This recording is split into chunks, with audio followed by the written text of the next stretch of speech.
A video about Australia and um, cyber attacks and ransomware.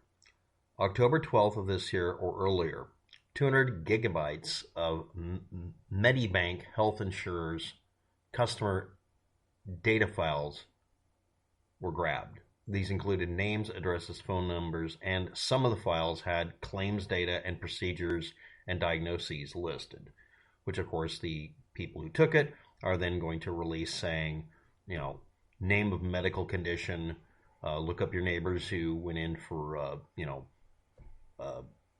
STDs, whatever. The idea here is to sell the information as a way to intimidate the company into giving them money. On the flip side, Google will let you give them all of your passwords and logins in the form of a hash file. On the flip side, Amazon collects data about what you ordered. On the flip side, lots of companies will let you give them information they don't need to do anything at all. Anonymize your life entirely now. I'm not kidding. There's been enough data breaches that should be the way it is. Google at one time demanded that you give them a copy of your license.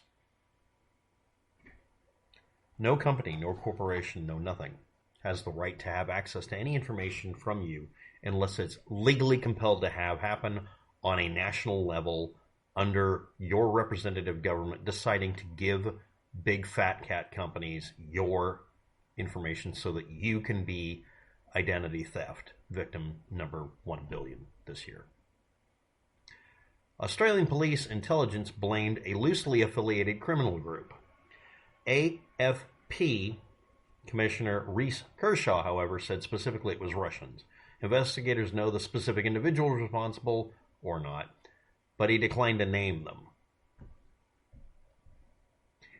If you're part of a national or local police department and something happens that affects people outside of your jurisdiction or a lot of people in your country, get your story straight and get everybody consistent on what they say.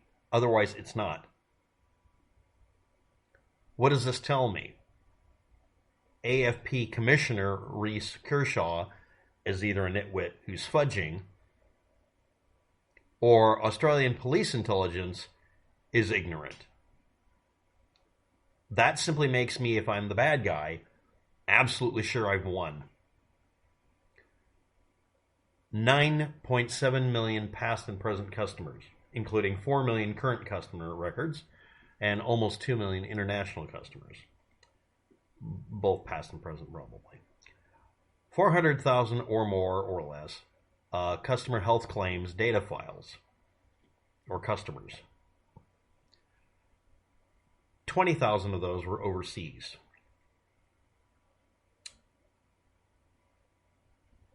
Health insurance companies should have very basic data only about your health conditions. It's a health insurance company. You pay them money along with a bunch of other people so that you create a pool so that you all have enough money to work with as a group so that if someone has something catastrophic happen, it doesn't kill them financially. That only works if the majority of people don't have a catastrophic illness every year. You pay into it for X number of years or decades until you need it. Most people don't do these things where I am at. In some countries, maybe Australia, don't know, a national single-payer medical system, not a private one, would be based on just taking it out of your taxes. What is the absolute minimum necessary data for a health insurer to have? If you're not aware of it, insurance companies want to know when you take a shit. That's for having car insurance. They want to know everything about you because they want to use that data to, quote, tailor make your coverage. No, they sell the data to people who are trying to sell you laundry soap. They already give away your information. They just charge for it. When some cyber hackers steal it, it's because they find it to be valuable.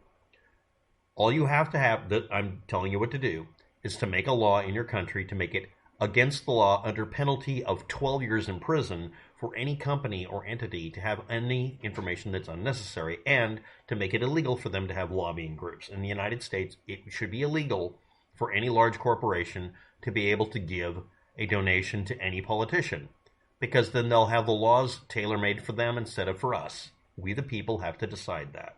I don't know what you do in Australia, but I think at this point, a methodology involving previous French mechanical methodologies for removing the capitis issue would be a, yes, I'm saying guillotine them. These are really, really powerful rich people who have access to your information and get hacked all the time because they can't keep their frickin' passwords secret. On the flip side, your passwords weren't leaked. The only thing they encrypted on the hard drives to make sure that their own business employees couldn't get at your information, you customers, was your passwords. There is no need to know basis system inside of there. Otherwise, the information would have been unable to be gotten. What you need to do is what I do. If a company demands a bunch of information, I send them a message at the bottom of the questionnaire where they say, if they ever ask for it, well, would you like to add some information? Yes. All of the above information I've given you is deliberately false.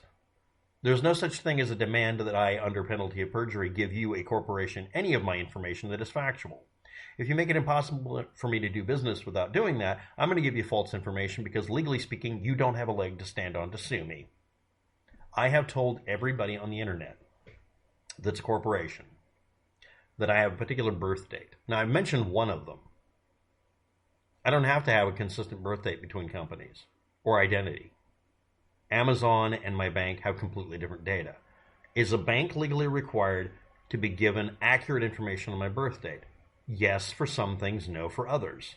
I'm a victim of identity theft and hacking from a long time ago. And every bank I go through gets the police report. And I tell them, I'm never going to give you accurate information because you'll leak the information. There's no such thing as me obeying you. I don't have to. It's never been that way anyway, but as a data theft victim, identity theft victim, I have the option to do that.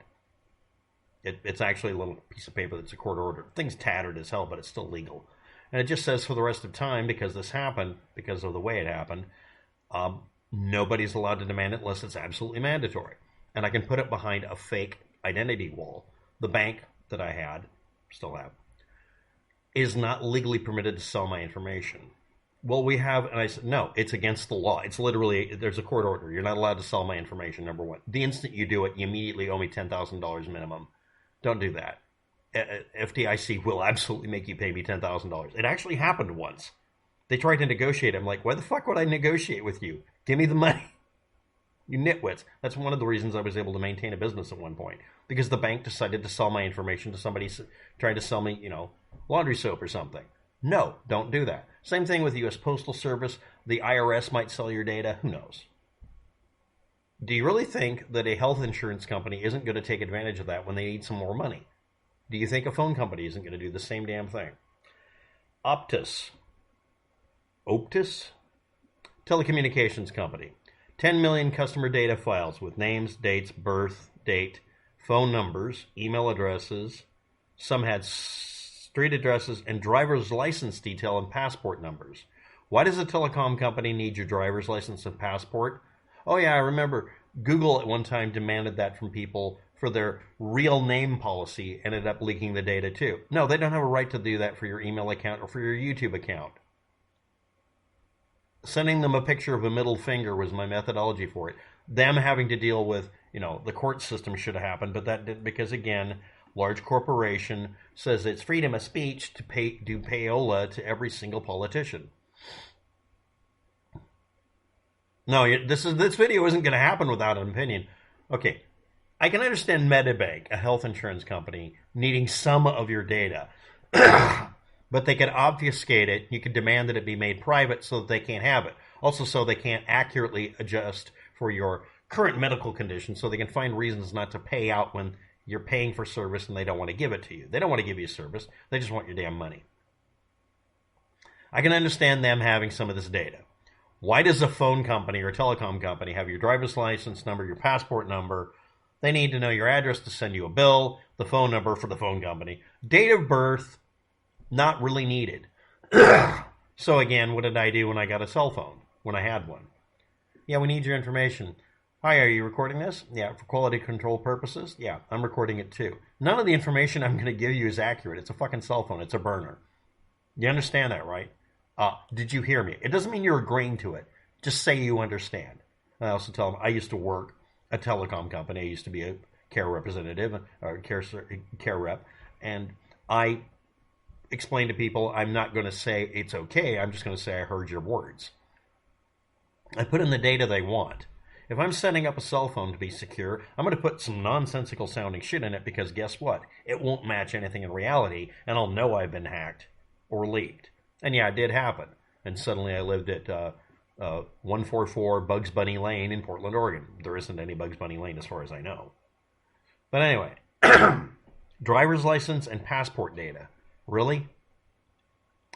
If a telecom... Well, here in Australia, we have laws that they are allowed to do that. Change your fucking laws. So what was this caused by? September through October, there were hacking going on.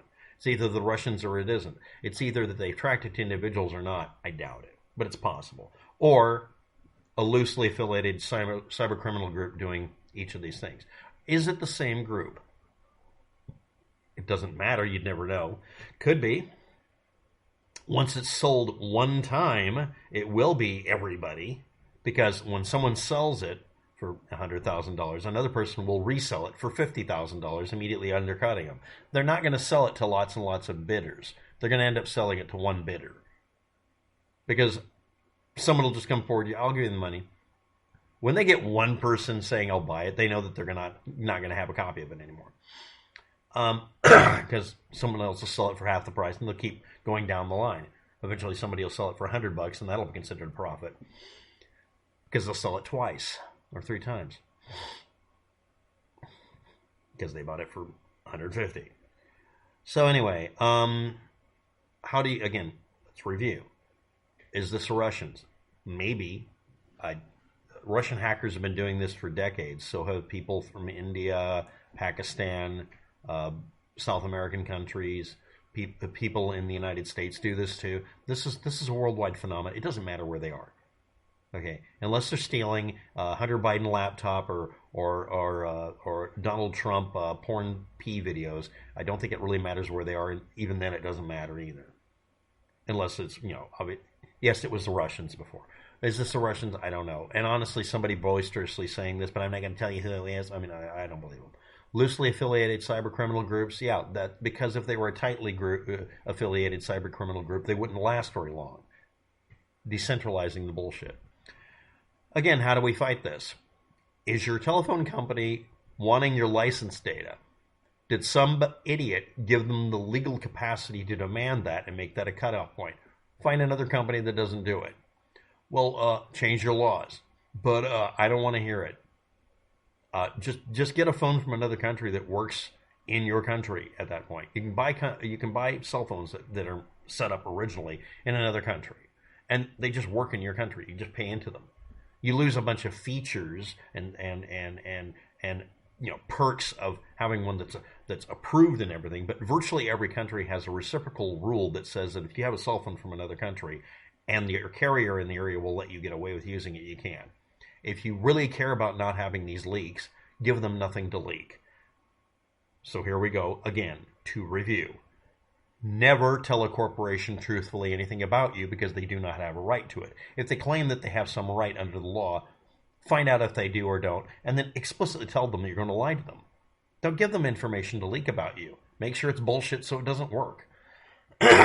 Next, keep your lies consistent or don't. I recommend not. Even me using January 1st of some year as a birth date that's fake could be considered a way to track me, so don't do that.